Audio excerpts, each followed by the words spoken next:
Bismillahirrahmanirrahim. Assalamu alaikum dear students. Welcome to AZ International Publishing House. Today we are going to study Mathematics grade 4 unit number 3, and unit number 3 is about fractions. Today our topic is subtraction of fractions with same denominator. ठीक है, how to subtract fractions with same denominators. बात clear है? तो आपने पिछले lecture में addition के बारे में पढ़ा था कि फ्रैक्शंस को कैसे ऐड किया जाता है. अब हम देखेंगे कि फ्रैक्शन को कैसे सब्ट्रैक्ट किया जाता है. तो तरीकाकार तकरीबन सेम है. आप ये एग्जांपल से स्टार्ट करें तो इंशाल्लाह आपको क्लियर हो जाएगा. Ayesha's mother purchase 5/7 metre of cloth to stitch a shirt. Her mother use 3/7 metre of cloth. भाई टोटल कितना था? 5/7 मीटर उन्होंने खरीदा, उसमें से 3/7 मीटर जो है वो यूज हो गया. What was the length of the remaining cloth? बकाया क्या बचा है भाई? तो बकाया जब कभी भी फाइंड करना पड़े आप कौन सा ऑपरेशन अप्लाई करते हैं?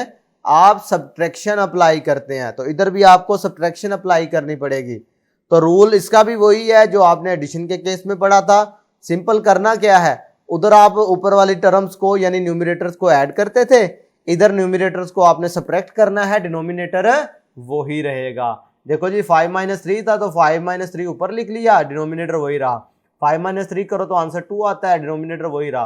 पता चला कितना कपड़ा बच गया? बकाया 2/7 मीटर. अब इसी से रिलेटेड अगर अपनी प्रैक्टिस सेक्शन पर आए तो इसका क्वेश्चन नंबर 2 है जो कि सब्ट्रैक्शन से रिलेटेड था. Subtract the following fraction. अब ये नीचे कुछ फ्रैक्शन दी गई हैं, इनको आपने सब्ट्रैक्ट करना है. सबसे पहले तो देखें ये तमाम क्वेश्चन जो हैं ये सारे के सारे लाइक फ्रैक्शन से हैं, यानी कि इन सब का डिनोमिनेटर एक जैसा है.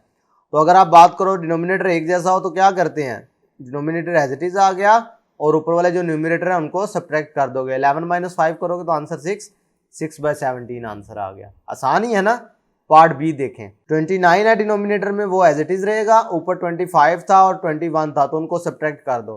25 में से 21 सब्ट्रैक्ट करोगे तो बचेगा 4. तो 4/29 इसका आंसर आ जाएगा. अब पार्ट सी, पार्ट डी और पार्ट ई, ये तीनों क्वेश्चन जो हैं इन्हीं से रिलेटेड हैं, ये आप खुद करेंगे.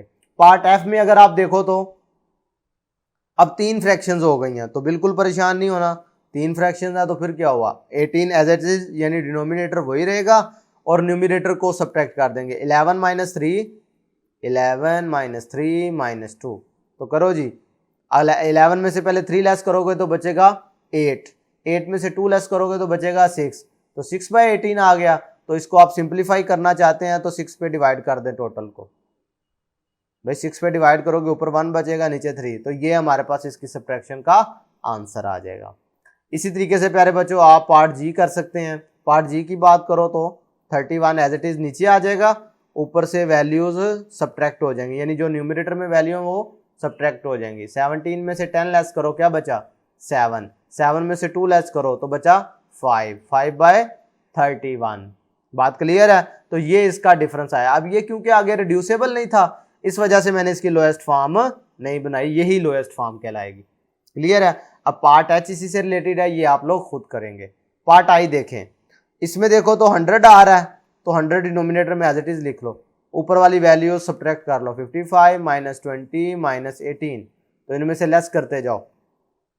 55 में से पहले 20 लेस करो तो क्या बचेगा? 35. 35 में से अब आपने 18 को लेस करना है तो ये क्या हमारे पास बचेगा? 15 बन गया. 15 में से 8 लेस करोगे तो 7 और इधर 2 है, 2 में से 1 लेस करोगे तो 17. तो पता चला हमारे पास 17/100, क्योंकि 17 एक प्राइम नंबर था. इसका मतलब है कोई भी ऐसा नंबर नहीं होगा जो इन दोनों को कंप्लीटली डिवाइड करता हो. तो यही इसकी लोएस्ट फॉर्म है और यही हमारा डिफरेंस है जो हम फाइंड करना चाह रहे थे. तो प्यारे बच्चों आज के वीडियो लेक्चर में आप लोगों ने सीखा कि how to subtract fractions with same denominator. आज के लिए इतना ही. अल्लाह हाफिज.